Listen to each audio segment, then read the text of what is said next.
Hi guys, நான் தான் உங்கள் ராஜா. ஆக்சுவலாக வந்துட்டு நான் இன்றைக்கி ஒரு பயங்கரமான மைண்ட் செட்டில் இருக்கேன். என்ன மைண்ட் செட்னா, ரொம்ப கொடூரமான மைண்ட் செட்டில் இருக்கேன். உங்ககிட்டயும் அதை ஷேர் பண்ணிக்கிறேன். இது வந்து ஆக்சுவலாக ஒரு மூவி ரிவ்யூ தான். என்ன மூவினா டிடி நெக்ஸ்ட் லெவலு. ஸோ இது யார் நடித்த மூவின்னு அவங்க எல்லாத்துக்குமே தெரியும். பிகாஸ் நான் லேட்டாக தான் ரிவ்யூ போடுறேன். இதுக்கு முன்னாடி நிறைய பேர் போட்டாங்க. பரவாயில்ல போடுவோம் நம்மளும், ஏன்னா பார்த்துட்டோமே படத்தை. அதை நானும் உங்ககிட்ட என்னென்னலாம் அனுபவித்தேன் அப்படின்னு சொல்லிட்டு ஷேர் பண்ணிக்கிறேன். அண்ட் இதில் சில நல்ல விஷயமும் இருக்கான்னு கேட்டால் இருக்குது. சில நல்ல விஷயம் இருக்குது. ஸோ அது இல்லாமல் நிறைய மிக்சடான ஒரு விஷயமும் இருக்குது. ஸோ அதையும் வந்துட்டு சொல்கிறேன்.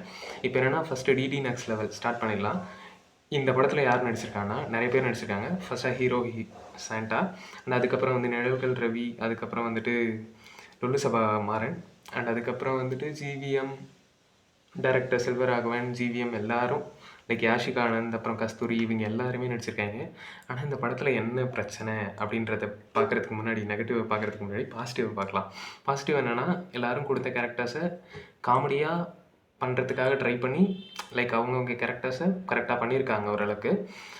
முக்கியமாக ஹீரோ சொல்லணுன்னா சாண்டா. ஸோ அவர் வந்துட்டு படம் ஃபுல்லாக அந்த ஒரே கெட்டப், ஓகே ஃபைன், அது ஃபுல்லாகவே வராரு, ஓகே நல்லா தான் பண்ணியிருக்கா அப்படி. ஆனால் படத்தில் லைக் பிரச்சனைன்னு பார்த்தோம்னா, ஹோல் படமுமே பிரச்சனை தான். இதில் வேறு என்ன நல்ல விஷயம் சொல்லணுன்னா, லைக் அங்கங்கே வர அந்த காமெடி சீன்ஸ் 4 சீன் நான் குறிப்பாக சொல்லணுன்னா, ஃபஸ்ட்டு சீன் வந்துட்டு என்னென்னா, ஒரு டிவியை வச்சு லொல்லு சபா மாறன்னு ஒரு காமெடி பண்ணியிருப்பேன் அப்படி. அது வந்து ஒரு நிமிஷம் சீன் தான், அதுவும் ஒர்க் ஆகும். அண்ட் அதுக்கப்புறம் வந்துட்டு மொட்டை ராஜேந்திரன் இருக்கார், சொல்ல மறந்துட்டேன்.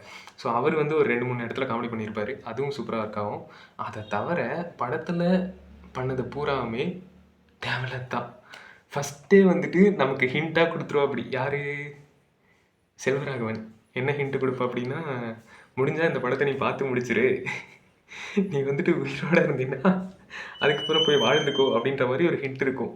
சரியா?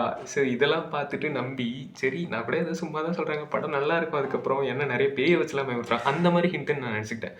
ஸோ பேயெலாம் ஏதாவது பயமுறுத்தும், அதுலேருந்து ஹீரோ தப்பிக்கிறாரா என்ன அப்படின்ற மாதிரி சொல்லிட்டு ஹிண்டாக இருக்கும்னு நினச்சா, நம்மளை தான் இந்த படம் பார்க்க வச்சு பயமுறுத்துறாங்க அப்படின்ற மாதிரி இருக்குது. அண்ட் அதுக்கப்புறம் வந்துட்டு என்ன சொல்கிறது, ஆக்சுவலாக நான் வந்துட்டு பிரேமானந்த், அவர் தான் டேரக்டர், சொல்ல மறந்துட்டேன். ஸோ அவர் வந்து டைரக்ட் பண்ணியிருந்தார். நான் அந்த ஸ்க்ரீனில் போடுறேன், அந்த ஒரு பிரேமானந்த்னு இருக்கும். அதை நான் ஃபஸ்ட்டு பார்த்தோன்னே அதை வேறு மாதிரி ஃபீல் பண்ணேன். நீங்கள் எப்படி ஃபீல் பண்ணீங்களோ அதை வந்து போட்டு விடுங்க. அண்டு அதை பற்றி ஓகே நல்லா தான் பண்ணியிருக்கா அப்படி. அண்டு இதில் என்னென்ன பிரச்சனைனா, படமே பிரச்சனை தான் சொல்லிட்டேன் இல்லையா? இதில் வந்து விஷுவலாகவும் ஓகே, சில இடத்துல வந்து நல்லா தான் இருக்குது, சில இடத்துல ஆனால் ஏதோ ஒட்டலையோ அப்படின்ற மாதிரி இருந்தது. அண்ட் அதுக்கப்புறம் வந்துட்டு லைக் இந்த விஎஃப்எக்ஸ் அதெல்லாம் இருக்குது இல்லையா, நிறைய இடத்துல பயங்கரமாக அடி வாங்குது. லைக் என்னென்னா, செல்வராகவன் வந்து ஒரு தேட்டரில் உட்காந்து பேசிகிட்டு இருப்பார், படம் ஃபுல்லாக அங்கே தான் உட்காந்து பேசிகிட்டு இருப்பார். லைக் என்னென்னா, அந்த இடத்துல பண்ண விஎஃப்எக்ஸ்ன்றது சுத்தமாக அப்ரப்டாக அது வந்து ஏதோ ஒரு மாதிரி இருக்குது.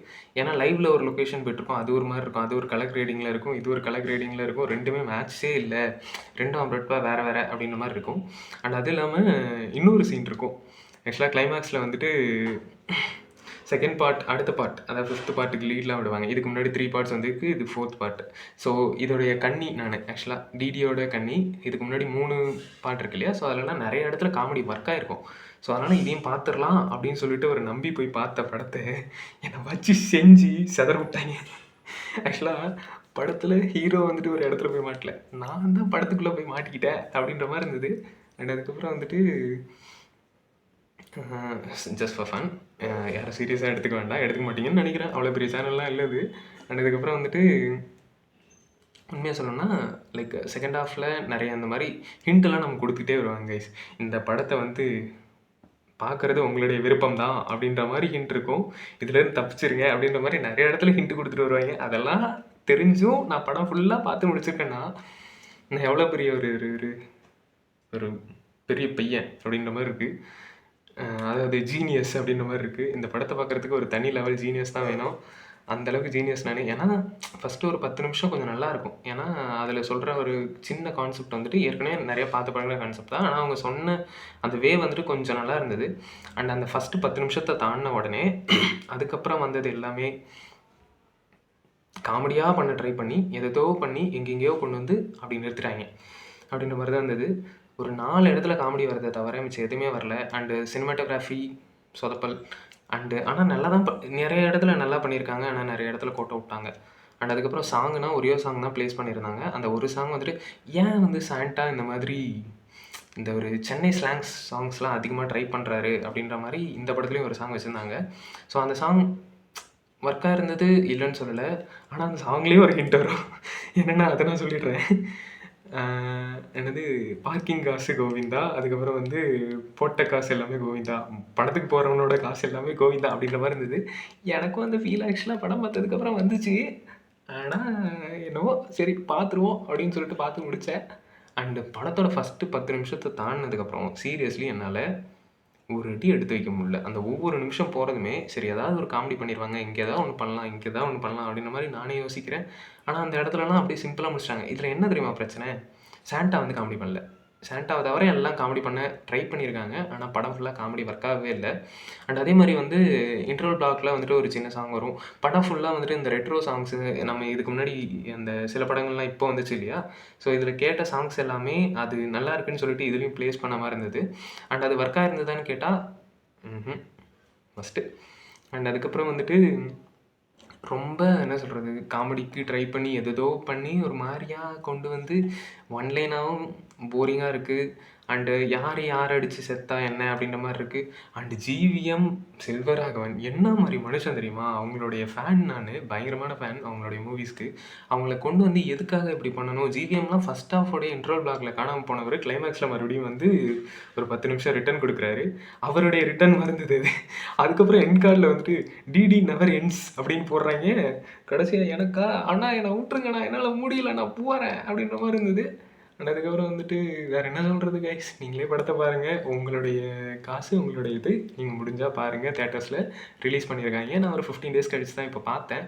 அண்ட் அதுக்கப்புறம் பார்த்ததுக்கப்புறம் என்னோடய ரிவ்யூ உங்கள்கிட்ட ஷேர் பண்ணுறேன். அதான் இப்போது வீடியோ. அண்ட் அதுக்கப்புறம் வந்துட்டு உங்களுடைய மைண்ட் செட் பொறுத்தது தான் இந்த படம். ஏன்னா இது வந்து ஒரு சீரியஸ் பிஸ்னஸ் இல்லையா, காமெடி. ஸோ அதனால் வந்துட்டு நிறைய பேருக்கு எனக்கு ஒரு 4 சீன்ஸ் ஒர்க் ஆன மாதிரி உங்களுக்கு மேபி ஒரு 10 சீன்ஸ் மறுபடியும் ஒர்க் ஆகலாம். அண்ட் அப்படி இல்லைனா சிலருக்கு ஒரு சீன் கூட ஒர்க் ஆகாமல் போகலாம். ஸோ இந்த மாதிரியும் இருக்குது. உங்களுடைய விருப்பம். ஃபேமிலியாக வரவங்க ஃபேமிலியாக போய் பாருங்கள். இல்லை தனியாக போனீங்கன்னா அது டைனோசர் வாய்க்குள்ளார கொண்டு போய் தலையை விட்ட கதை தான் எந்து.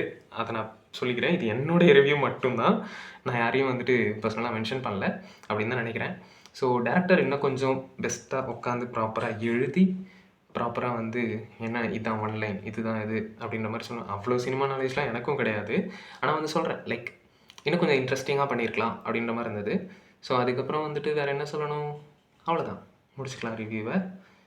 Tata bye bye. எல்லோரும் சாப்பிட்டு சந்தோஷமாக இருங்க. வரட்டா மாமே ட்ரு.